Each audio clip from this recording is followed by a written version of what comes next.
बिल्कुल सट के जो एक बाथरूम था, जो E4 में टॉयलेट सीट आ रही थी। दो बाथरूम इनके हैं, एक इस दीवार के उस साइड है, एक दीवार के इस साइड है। तो जब हम ग्रिडिंग देखते हैं तो यहाँ जो टॉयलेट सीट आ रही है, एक बार इस बाथरूम को दिखा देते हैं हम कि ये नहाने का एरिया है इनका, ये वॉश बेसिन का एरिया है, यहाँ पे वॉश बेसिन का हाथ धोने का प्रोविजन रहेगा, ये टॉयलेट सीट है, ये कंप्लीट टॉयलेट सीट यहाँ आनी है। तो जिन्होंने यहाँ रेमेडी करी थी उन्होंने यहाँ स्ट्रिप डाली है, ये देखिए ये उठा हुआ पोर्शन आपको दिखाई दे रहा होगा, ये पूरी स्ट्रिप डाल के पूरा एरिया को कवर किया है। अब अगर स्ट्रिप मेटल की डाली जाती है बाथरूम की नेगेटिविटी को खत्म करने के लिए, तो हम इसको पता करते हैं कि क्या बाथरूम की नेगेटिविटी खत्म हो गई। बाथरूम की देखिए स्पेसिफिक क्वेश्चन पे जाएंगे, बाथरूम की नेगेटिविटी खत्म नहीं हुई। अब आते हैं क्या ये ट्रीटमेंट जो दी गई है स्ट्रिप वाली, इससे कितने परसेंट यहाँ पॉजिटिविटी आएगी। देखिए वही सेम 25%, इसका मतलब स्ट्रिप से 25% आएगा। क्या यहाँ के जो देवता है E2 और E3 जोन है, यहाँ पे ईस्ट का दूसरा दरवाजा और ईस्ट का तीसरा दरवाजा, ये देखिए इसमें E का दूसरा जो दरवाजा है इसके जो देवता है पर्जन्य है, और E3 का जो दरवाजा है उसके जो है जयंता है। अब मैं इन दोनों के बारे में भी यहाँ पूछ लेता हूँ कि क्या यहाँ पे पर्जन्य और जयंता देवता अपनी कृपा रखेंगे। नो। क्या इस घर के अंदर ब्लेसिंग्स रहेंगी इनकी। नो। क्या इन दो देवताओं के इसका बेनिफिट्स मिलेंगे इन घर पे। नो। हमने स्ट्रिप लगा दिया उसके बावजूद नो। चलिए इसको और आगे बढ़ते हैं यहाँ से कि अभी E2 का जोन जो आ रहा है दोस्तों वो यहाँ आ रहा है, क्योंकि जब हमने ग्रिडिंग की गई इस मतलब घर की, तो ये टॉयलेट जो है ये टॉयलेट बीच में से यहाँ से कट रहा है, E2 का पोर्शन आधा आ रहा है, E3 का पोर्शन आधा आ रहा है, तो हमने E3 में और E2 में इसको लगा दिया। अभी हम इसको चेक करते हैं कि क्या यहाँ का वास्तु दोष जो है वो ठीक हुआ है नहीं हुआ। तो दोबारा से सेम वही प्रोसेस करेंगे।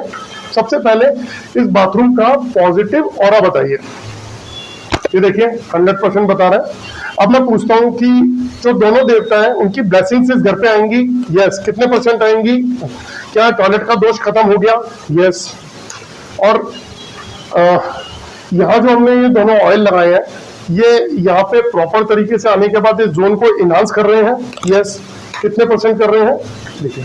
तो दोस्तों मैं बार बार आपको यही बताना चाहता हूँ कि जब हम वास्तु सीखते हैं या करते हैं तो देवताओं की रेमेडी की बात करते हैं, तो ये प्योर देवताओं के अरोमा एसेंशियल ऑयल से हम देवताओं की रेमेडी करके उस घर के अंदर ब्लेसिंग्स ला सकते हैं, उस घर में रहने वाले लोगों को वास्तु दोष की परेशानी से बाहर निकाल सकते हैं। तो दोस्तों मेरा नाम जतेंद्र ग्रोवर है और मैं बहुत सारे वेबिनार्स भी लेता हूँ, और अगर आप रेमेडी से रिलेटेड कुछ जानना चाहते हैं तो नीचे मेरे नंबर दे रखे हैं, आप इन पे कांटेक्ट कर सकते हैं। और मैं कुछ क्लासेस भी लेता हूँ, बहुत छोटी छोटी 2-2 दिन की क्लास, जिसके अंदर मैं ये सिखाता हूँ कि अरोमा एसेंशियल ऑयल को कहाँ कहाँ पे इंस्टॉल कर रहे हैं और कहाँ से देवताओं की हम ब्लेसिंग्स ले सकते हैं और घर का कंप्लीट वास्तु ठीक कर सकते हैं। तो चलिए दोस्तों, फिर अभी किचन का एरिया हमारा रह गया, क्योंकि किचन में बहुत डस्ट पड़ा हुआ है, वहाँ बहुत सारे बोरियां और काफी सारा सामान है। तो जब वो हट जाएगा 1-2 दिन में तो वहां की भी हम आपको वीडियो बना के दिखाएंगे, और बहुत इंटरेस्टिंग वीडियो बनने वाली है, क्योंकि नॉर्थ में इनकी किचन है। नॉर्थ की किचन अपॉर्चुनिटीज को खत्म करती है, तो वहां पे हम अपॉर्चुनिटीज को कैसे लेके आने वाले हैं वो भी मैं आपको बताऊंगा। चलिए दोस्तों मिलते हैं, धन्यवाद, थैंक यू। दोस्तों ये रेमेडी हमने ईस्ट के दूसरे दरवाजे की और ईस्ट के तीसरे दरवाजे की करी है। आपको बता देता हूँ, ईस्ट का दूसरा दरवाजा जो है, लड़कियां उस घर में ज्यादा पैदा होती हैं और फिजूल खर्ची ज्यादा होती है। अगर यहाँ दोष होगा तो ये दोनों चीजें उन घर पे होंगी। दूसरा जो E4 है वो फाइनेंस के लिए होता है, आपका फाइनेंस जो है वो खराब हो जाएगा अगर यहाँ पे दोष होगा, और उस घर के अंदर फाइनेंशियल प्रॉब्लम शुरू हो जाएंगी। तो अभी हम ये भी चेक कर लेते हैं कि क्या यहाँ पे ये दोनों चीजें ठीक हुई। तो E2 की जो रेमेडी की गई, तो इससे जो भी नेगेटिव इम्पैक्ट आता है कि जो मैंने आपको बताया कि लड़कियों का ज्यादा पैदा होना और फिजूल खर्ची का होना, क्या इसका नेगेटिव इम्पैक्ट इस घर में आएगा। नो। तो क्या यहाँ पे ऐसी कोई प्रॉब्लम्स आएंगी। नो। ओके। हम E3 की बात करते हैं जहाँ फाइनेंस के लिए अच्छा होता है, तो क्या ये दोष यहाँ पे था, तो हमने रेमेडी कर दी है, तो क्या उसके बाद यहाँ पे ये दोष रहेगा। नो। यहाँ कोई फाइनेंशियली लॉस होंगे। नो। इस दिशा से जो होने वाले जो दोनों दिशाओं से E2 और E3 जोन से जो भी दोष आने हैं, जो भी नेगेटिव इम्पैक्ट आना है, क्या इस घर पे आएगा। नो। तो दोस्तों हमने आई थिंक काफी कुछ बताने की कोशिश की है, तो आप जो है इस पे गौर कीजिएगा कि किस तरीके से जो वास्तु दोष होते हैं हम उनको ठीक कर सकते हैं, उस घर से आने वाले नेगेटिव इम्पैक्ट को उस घर वालों से, उन घर के लोगों से को बचा सकते हैं उस दोष से। Thank you.